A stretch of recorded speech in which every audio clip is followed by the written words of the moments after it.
Viva Culture, l'actualité des arts vue par l'association Maison de la Culture du Havre. Présentée par Isabelle. Viva Culture, l'émission de la culture dans toutes ses découvertes. Bonjour à tous, bienvenue sur Viva Culture. Dans ces 10 minutes chroniques, Catherine Desormières poursuit sa lecture de Philippe Cadic, Truqueur de réel. Didier Guillaumet, pour son instant philo, s'intéresse à la religion animiste et la représentation du monde.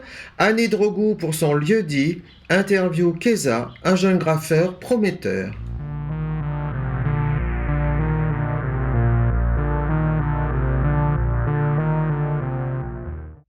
Dix minutes, chronique. Philippe Cadic, les nouvelles d'un truqueur du réel. Quand on lit la bibliographie de Philippe Cadic, on s'aperçoit qu'entre ses débuts où il n'a écrit que des nouvelles et le commencement de la période où il est devenu romancier, sa production a été abondante, pour ne pas dire effrénée. Il proposait des textes de science-fiction parce qu'il avait commencé à publier dans ce genre, et que c'était ce que le marché des magazines populaires demandait. C'est ainsi qu'il gagnait sa vie, avec pour conséquence le peu de considération qui a marqué sa réputation d'auteur aux États-Unis, où publiés dans des pulps, ses recueils en mauvais papier grisâtre n'étaient pas faire œuvre littéraire. Ainsi, Dick a écrit plus d'une centaine de nouvelles de science-fiction pendant une dizaine d'années, jusqu'à la publication de son premier roman. On pourrait penser que travailler ainsi sans répit n'aurait apporté qu'un résultat médiocre, ce qui n'a pas été le cas. Outre l'intérêt qu'il y a à les découvrir, ces nouvelles annoncent le grand Philippe Cadic. La totalité de cette création, 120 textes réunis dans l'ordre chronologique de leur rédaction, viennent de paraître en 2 volumes chez Gallimard, dans la collection Quarto. Édition saluée par la critique, et qui met en valeur tout un pan de la production littéraire de Dick.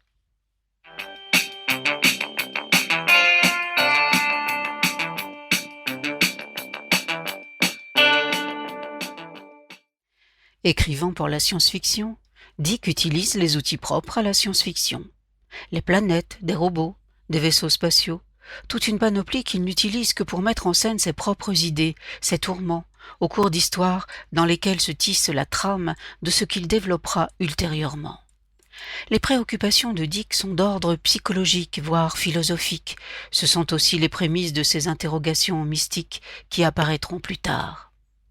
Mais sans doute ce qui guide l'ensemble est sa paranoïa, ce qui sera le socle de toute l'œuvre et que l'on trouve dès le début dans les nouvelles.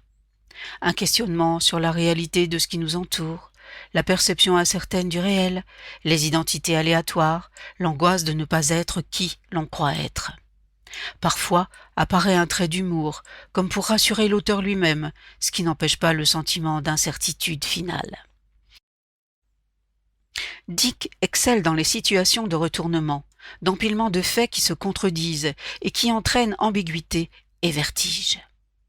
Ces systèmes paranoïaques nous font croire aux souvenirs inoculés, au monde factice, anxiogène, où l'être humain en vient à se méfier de lui-même comme d'un ennemi infiltré dans son propre corps.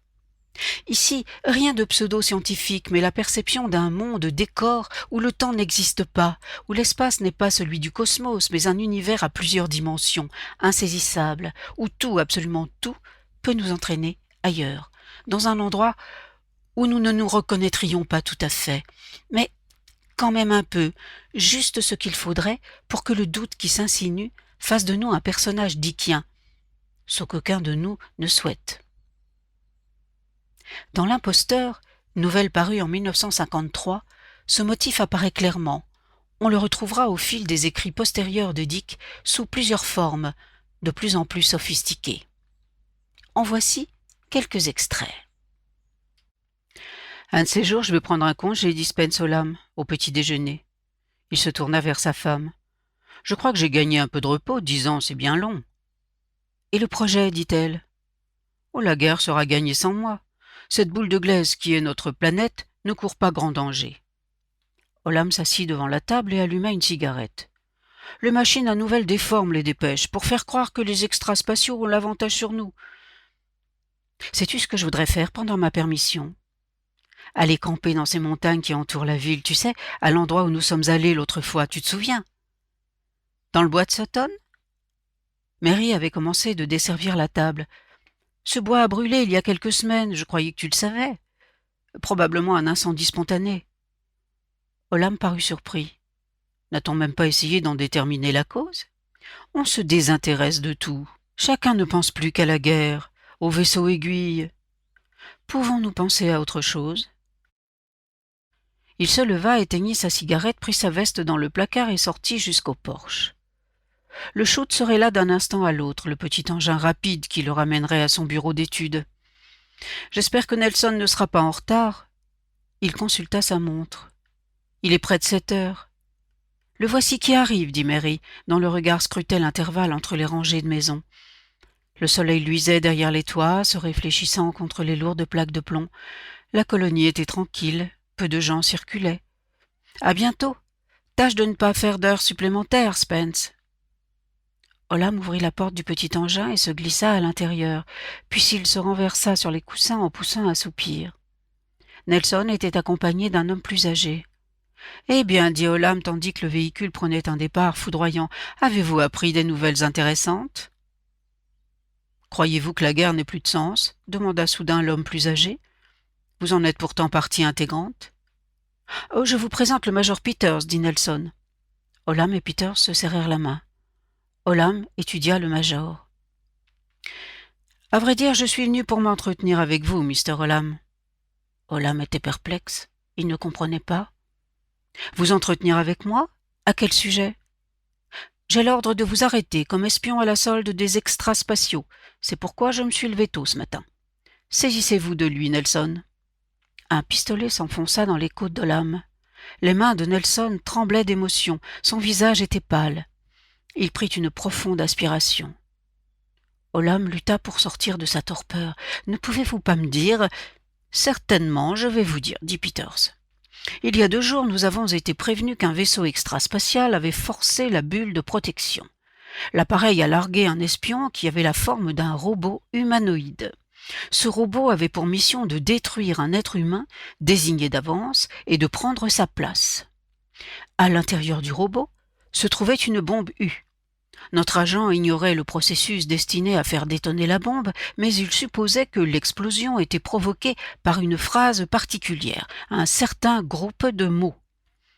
Le robot devait assumer la vie de la personne qui l'avait tué, se substituer à elle dans son travail et dans ses loisirs. Il avait été construit exactement à son image, et nul ne pourrait distinguer le vrai du faux. Le visage d'Olam se couvrit d'une pâleur cadavérique. La personne que le robot avait pour mission de personnifier s'appelait Spence Olam, un personnage de haut rang dans l'un des projets de recherche. Une bombe à forme humaine, ayant ses entrées au centre du projet. Olam regarda ses mains. « Mais je suis Olam. » Dans cette nouvelle, si le protagoniste est certain de son identité, le lecteur peut en douter. Ici, le robot est un prétexte, un simple procédé pour créer ce vertige constant, distillé par Dick. Cette obsession, la crainte d'être remplacé, ou bien qu'à notre entourage familier un autre se substitue, nous rendant étrangers à nous-mêmes, est déclinée à l'infini. Dans la nouvelle Le Père Truqué, un petit garçon a compris que son père, qui rentre jovial pour le dîner, malgré toutes les apparences, n'est pas son père. June dévisagea son fils. Celui-ci se tenait droit et rigide, les mains crispées, la figure dénuée d'expression et blanche comme de la craie. Il n'avait touché à rien. Il avait écarté sa chaise le plus possible de la place de son père. Ses lèvres bougeaient sans émettre aucun son. Elle se pencha doucement vers lui. « Qu'est-ce qu'il y a ?» murmura-t-elle. La voix de Charles était à peine audible. « L'autre, c'est l'autre qui est venu. »« Que veux-tu dire, mon chéri ?» enchaîna John Walton à haute voix. « Quel autre ?» Ted sursauta. Une expression singulière traversa ses traits. Elle s'évanouit instantanément, mais le temps d'un éclair, le visage familier de Ted Walton avait disparu. Une lueur froide l'avait illuminé d'un éclat étranger, ses yeux s'étaient voilés d'une taie décolorée, il n'y avait plus eu qu'une masse de chair inerte et terne. Puis à nouveau, ce fut le bureaucrate placide, soupant en famille à la fin de sa journée de labeur. Il riait, mangeait et se versait à boire, en parlant de choses et d'autres, comme tous les soirs. Mais ce soir-là, il y avait quelque chose d'anormal, quelque chose de terrible. Les mains de Charles se mirent à trembler. Il répéta « L'autre » dans un murmure sourd, puis se levant brusquement, quitta la table et se terra dans un coin. « Va-t'en » hurla-t-il. « Va-t'en » !« Hein » gronda dangereusement Ted. « Qu'est-ce qui te prend ?» Il indiqua la place vide. « Tu vas me faire le plaisir de revenir à table. Ta mère n'a pas fait à manger pour des prunes. » Charles tourna le dos et s'enfuit hors de la cuisine. On l'entendit monter les escaliers en courant jusqu'à sa chambre. « Mais que diable !» s'exclama John Walton Bushby. Ted continua de manger d'un air furieux. « Ce gamin veut une leçon. Il l'aura, grinça-t-il. Nous aurons une petite conversation, lui et moi, après le dîner. » Charles s'accroupit sur le palier, aux aguets. Dans l'escalier montait le père Truquet, toujours plus près, toujours plus près. Il est remarquable que les personnages entraînés dans ces vertiges sont des citoyens américains ordinaires, surpris dans leur quotidien, où les changements produits par des éléments inexplicables provoquent un basculement dans l'inconcevable. Au cours de la lecture des 120 nouvelles éditées aujourd'hui, par ordre chronologique, on constate l'évolution de ce prérequis. La réalité n'existe pas. Ce qui entraîne une multitude de possibilités de plus en plus élaborées, où colonisation planétaire ou intrusion extraterrestre ne sont que des prétextes, instruments d'un imaginaire obsessionnel, prospérant sur le terreau de l'œuvre à venir. La prochaine fois, nous nous retrouvons pour la suite de cette série consacrée à Philip K. Dick, et ce sera le 30 mai. À bientôt.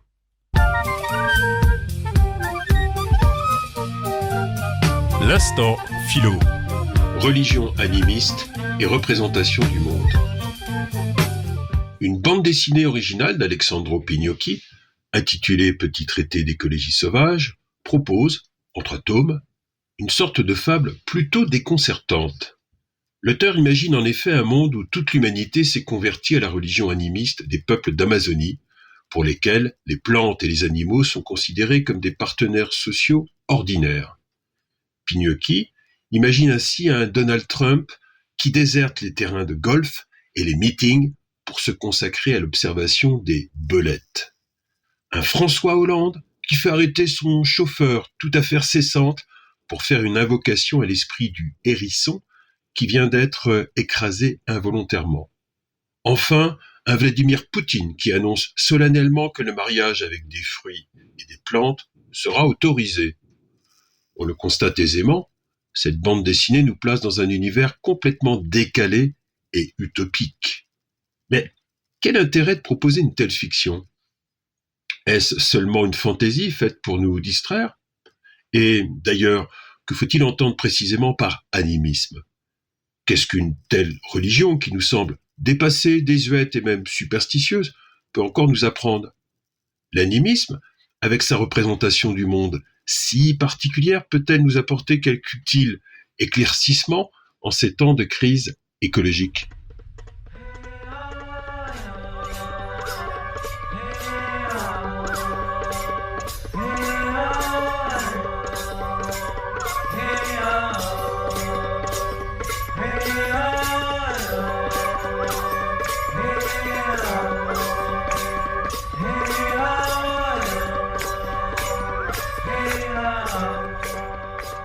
Pour comprendre les enjeux de ce récit de politique fiction très étrange que propose Alessandro Pignocchi, quelques précisions sont nécessaires.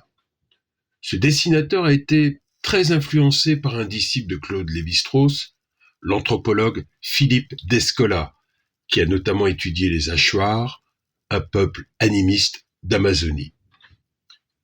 L'animisme est la propension à détecter chez les non-humains, animés ou non animés, c'est-à-dire les oiseaux comme les arbres, une présence, une âme si vous voulez, qui permet dans certaines circonstances de communiquer avec eux, déclare Philippe Descola. Les animistes estiment ainsi que tous les êtres sur Terre partagent une même intériorité constituée de pensée, de désir, de volonté, de mémoire, etc. En conséquence de quoi, demandes, prières et invocations diverses peuvent être adressées indifféremment à un humain, un animal ou à une plante. On peut trouver dans Le Seigneur des Anneaux, ce roman de Tolkien, qui était féru d'histoire des religions et de mythologie, plusieurs illustrations de comportements animistes. À un moment, par exemple, les hobbits traversent une forêt dense et dangereuse et ils se retrouvent à négocier et discuter avec des arbres pour trouver une issue favorable. Pour nous, de toute évidence, une telle manière de concevoir les choses semble naïve et même superstitieuse. Il est facile et légitime de pointer ici une illusion qui a pour nom anthropomorphisme, c'est-à-dire une propension à accorder à un être qui n'est pas humain une forme et des caractéristiques humaines, en l'occurrence une conscience et une pensée. On comprend d'ailleurs mieux ainsi pourquoi la religion animiste a un tel succès. Imagine-t-on des hommes face à un monde dont la logique, faute d'avoir les explications scientifiques que nous détenons, leur échappe totalement. Face à bien des événements terribles et terrifiants, ils font constamment l'expérience de leur ignorance et de leur impuissance, et pourraient ainsi sombrer dans le désespoir. Heureusement, le constat désespérant auquel arrive leur intelligence peut être compensé par une fabulation spontanée protectrice qui les conduit à croire que le monde est peuplé d'êtres finalement semblables à nous, auxquels on peut s'adresser. L'animisme donne ainsi le sentiment d'avoir quelque pouvoir et contrôle sur l'ordre des choses. C'est pour nous une conception erronée, mais dont on comprend qu'elle ait été indispensable à une époque. Philippe Descola souligne aussi que l'animisme prend l'exact contre-pied de notre conception de la nature qui s'est imposée avec l'avènement de la science moderne au XVIIe siècle.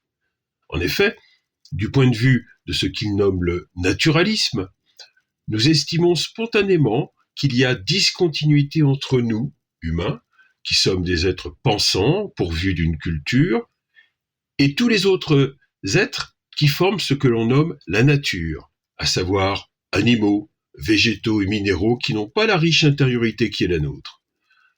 Ensuite, notre vision naturaliste nous invite à penser qu'il y a une vraie continuité entre tous les corps organiques et inorganiques, alors que le second caractère qui définit l'animisme, précise Philippe Descola, est que chaque être est différent physiquement et compose son monde en fonction de ses dispositions corporelles. Pour Descola, le concept de nature tel que nous le connaissons est une construction théorique assez récente. C'est une notion artificielle et même source de grands problèmes dont il fait la critique, notamment dans son ouvrage Par-delà nature et culture. Le naturalisme, en effet, est la représentation qui porte et justifie l'exploitation technologique et économique violente par les humains, seul être vivant censé être pourvu d'une culture et d'une intériorité, des ressources de notre planète Terre réduites à une nature matérielle dont on se croit autorisé de faire ce que l'on veut. Les crises écologiques et sanitaires actuelles manifestent l'insuffisance et même la nocivité de cette vision du monde. Alors, l'intérêt de la religion animiste, qui prend en égale considération l'ensemble des êtres vivants, est de proposer une représentation alternative du monde et de permettre ainsi de prendre de la distance avec notre conception naturaliste. Il est vrai que des pratiques chamaniques, animistes et même magiques reviennent cycliquement à la mode, souvent de façon confuse, mais elles peuvent aussi influencer toute une pensée rationnelle et critique qui, sans y adhérer naïvement, y trouve une source d'inspiration pour envisager de nouveaux modes d'existence humaine plus en harmonie avec une biosphère dans laquelle nous sommes des acteurs parmi tant d'autres. C'est ainsi que Philippe Descola déclare que son séjour chez les hachoirs fut pour lui une vraie révélation. Il écrit « Les femmes hachoirs traitent les plantes comme si c'étaient des enfants. Les chasseurs traitent les animaux comme si c'étaient leurs beaux-frères. Voir les hachoirs traiter les plantes et les animaux comme des personnes m'a bouleversé. Ce que j'ai d'abord considéré comme une simple croyance était en réalité une manière d'être au monde, qui se combinait avec des savoir-faire techniques, agronomiques, botaniques, éthologiques très élaborés.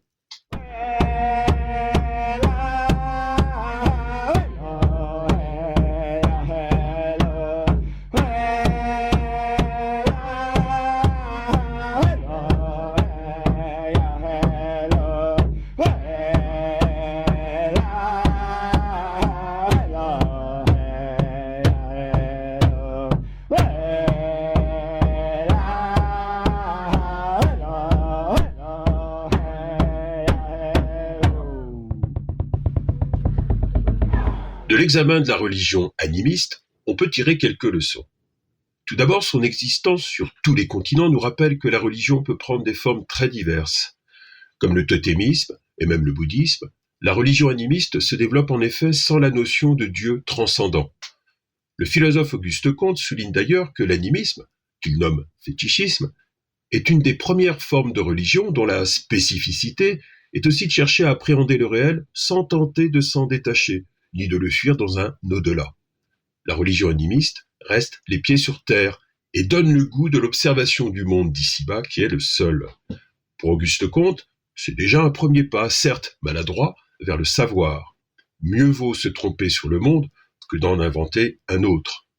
Bonne antidote, en tout cas, au naturalisme dont nous avons parlé, et qui s'est épanoui logiquement à l'ombre d'un monothéisme qui dévalorise la vie sur Terre en estimant que le royaume de Dieu n'est pas de ce monde.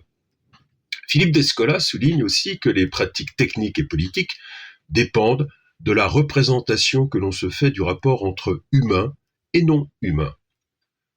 Quand on estime que les non-humains sont des êtres inférieurs, dont on peut faire ce que l'on veut, les sols, les plantes et les animaux d'élevage sont traités de façon frontale, avec brutalité et en bloc. L'évolution de la céréaliculture et de l'élevage industriel est accablante à cet égard. Mais dès qu'on estime que les non-humains sont à prendre en considération, des pratiques alternatives, plus respectueuses des sols, des animaux et des plantes, sont présentes, comme dans la permaculture ou dans des formes d'élevage traditionnelles en Mélanésie.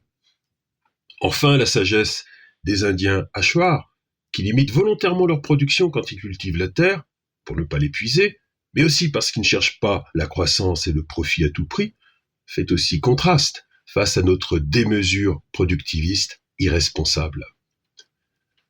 Après sa découverte des travaux de Philippe d'Escola, Alexandro Pignocchi, l'auteur de la bande dessinée Petit traité d'écologie sauvage, est allé à son tour vivre quelque temps chez des Indiens Jivaro animistes. Puis, il a participé à la ZAD de Notre-Dame-des-Landes, où il a développé toute une réflexion politique et écologique en s'appuyant sur le recul instructif que confère l'étude des civilisations différentes. Les bandes dessinées qu'il produit sont ainsi des sortes de manifestes écologiques et humoristiques salués par la critique. Sur la 4e de couverture, pour présenter une de ces 3 BD, on peut lire « Des mésanges punk qui se mêlent de politique », des hommes politiques plus animistes que des Indiens d'Amazonie, un anthropologue Jivaro qui tente de sauver ce qui reste de la culture occidentale. Voici quelques habitants de ce monde nouveau où le concept de nature a disparu et où le pouvoir n'exerce plus aucun attrait. Après la lecture de ce livre, vous ne regarderez plus jamais les mésanges et les hommes politiques de la même façon. De notre côté, on espère qu'après l'écoute de cette émission, ce sera aussi un peu le cas, et que vous regarderez mésanges et hommes politiques d'une façon un petit peu différente. Vous trouverez textes et références mobilisés dans cette émission sur le site de l'Association de la Maison de la Culture du Havre. Au revoir.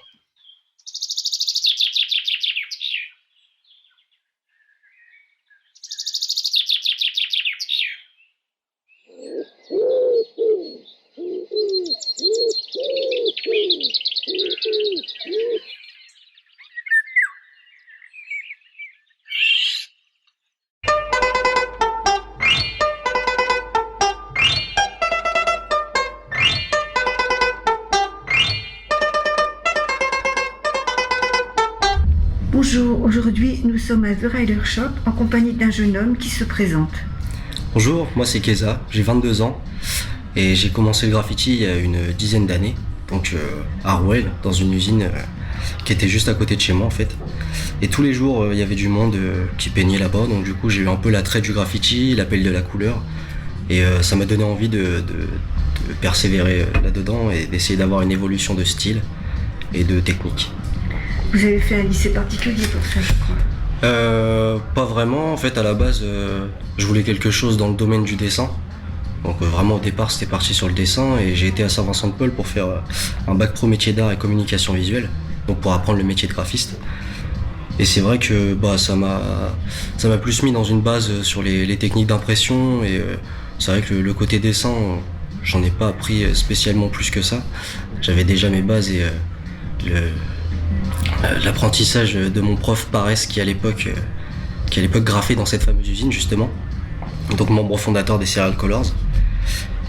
Et du coup c'est vrai que j'ai appris pas mal de lui parce que ça a été mon prof pendant quelques temps. Et par la suite je suis rentré Serial Colors avec toute l'équipe en fait. C'est une association. C'est ça, c'est une association. Donc du coup on a fait, à l'époque il y a eu le skatepark du Havre qui a été décoré, donc ça fait déjà quelques années.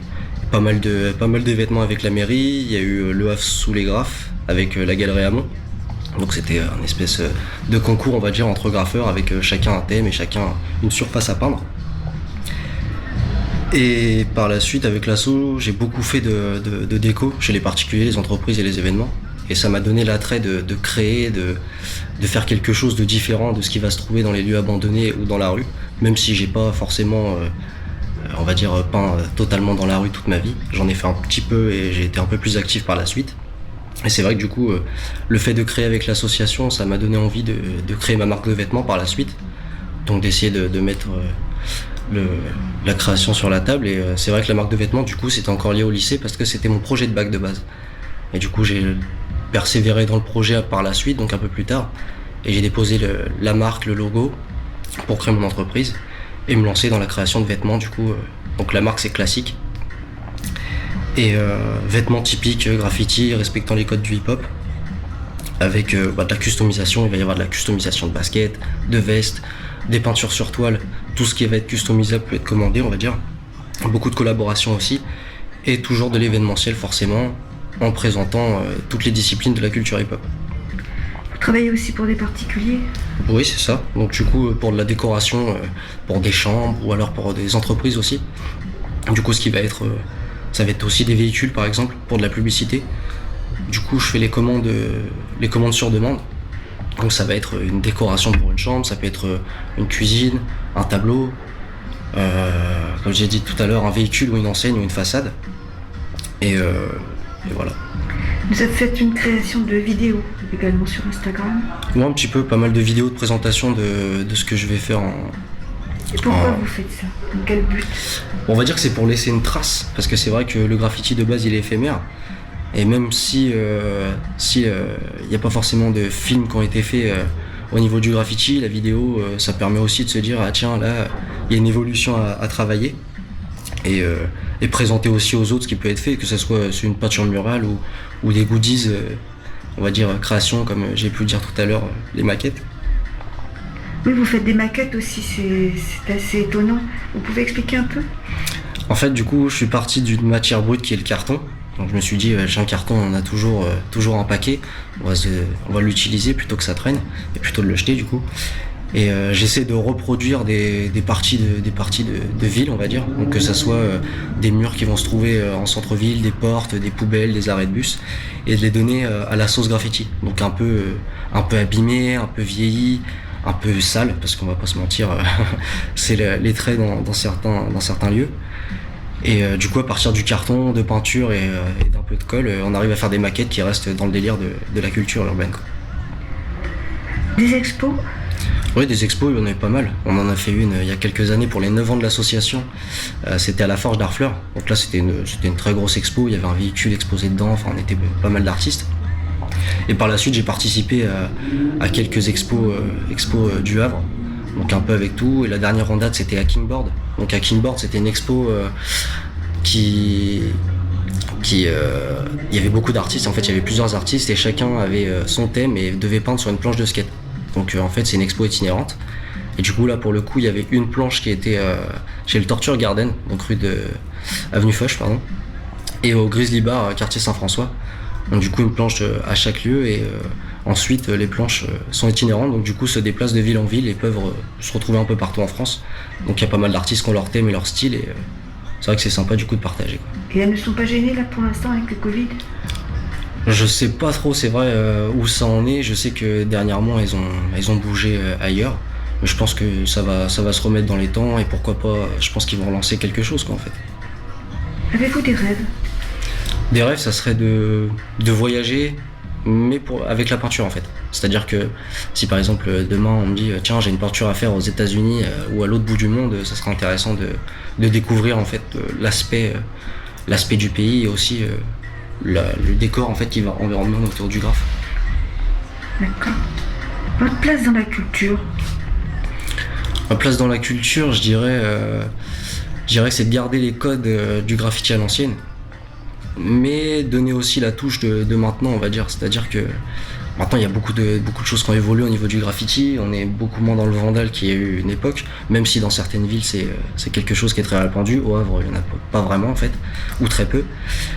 Et c'est vrai que, du coup, le mix des deux, il peut pas être oublié, et c'est ça que j'essaie de retranscrire, en fait. D'avoir cette base du graffiti avec les codes de l'ancien, mais toujours aussi garder le renouveau avec tout ce qui va s'appréhender maintenant au digital, à la création d'événements qui n'étaient pas du tout l'objectif du graffiti à la base. D'accord. On a oublié de parler de votre marque de vêtements, enfin déposée. Vous avez déposé une marque C'est pour ça. les chaussures. Maintenant, c'est vraiment une marque à vous. C'est ça. Donc du coup, j'ai créé la marque et elle est disponible en vente chez The Rider Shop. Et par rapport à cette marque, j'ai beaucoup de collaborations avec d'autres marques du même secteur, donc du secteur graffiti toujours, qui respectent aussi les codes du hip-hop. Et l'évolution de logo, une recherche de style aussi. Et le but, c'est aussi de trouver le petit accessoire qui me plaît bien avec un style de vie, on va dire. D'accord. Votre définition de la culture? La culture, je dirais que c'est transmettre. C'est d'abord de la transmission et aussi un apprentissage des codes de la discipline. Donc, que ça soit dans la danse ou dans le graffiti, il y a toujours des codes à respecter au départ. Et c'est vrai que c'est ce qui manque à certains milieux. Donc pour moi, oui, c'est ça la définition de culture. C'est important pour vous. C'est ça. Comment peut-on vous joindre? Alors on peut me joindre sur Instagram et Facebook sur Classic Shit. Donc Classic, c'est L-A-2-S-I-C C-H-E-A-T. Avez-vous autre chose à ajouter? Que j'aimerais avoir plus de murs sur le Havre. C'est vrai qu'on en manque beaucoup, même si à la base on n'a pas forcément besoin d'autorisation pour peindre un mur dans la culture du graffiti, je dis bien. Mais essayer justement d'avoir une évolution là-dedans et de renaître cette culture qui est un peu disparue chez nous, quoi. Et quand vous peignez sur un mur, vous êtes obligé d'en faire la demande ou... Pas vraiment, à la base non. C'est vrai que des fois sur un mur qui va être bien placé en plein centre-ville, on va être obligé de faire la demande parce qu'il y a toujours, ça a toujours l'appartenance de quelqu'un. Mais c'est sûr que s'il y a un mur qui nous plaît et qu'il est un peu, on va dire, défriché dans une friche ou un peu abîmé et qu'il a une texture qui nous plaît, il n'y a pas de souci quand on peint. Et après, les poursuites par la suite, c'est le jeu aussi, quoi. Mais le fronton de la mairie, c'est niette. Ah bah, c'est avec du mal. Eh bien, écoutez, je vous remercie. Je vous souhaite une bonne fin de journée. Merci beaucoup, à vous de même. C'était Viva Culture, une émission présentée par Isabelle Royer, réalisée grâce à Mathieu Le Chevalier. Bonne semaine à vous à l'écoute de Westrack Radio. Je vous rappelle que un prolongement des aides pour les intermittents du spectacle a été annoncé par le ministère de la Culture. L'année blanche est reconduite pour 4 mois supplémentaires et au 31 décembre, 3 filets de sécurité prendront le relais. Je vous signale aussi que le journal consacré aux 60 ans de la Maison de la Culture est toujours disponible, de même qu'un poster regroupant certaines affiches de ces 60 ans de la Maison de la Culture. À bientôt, au revoir.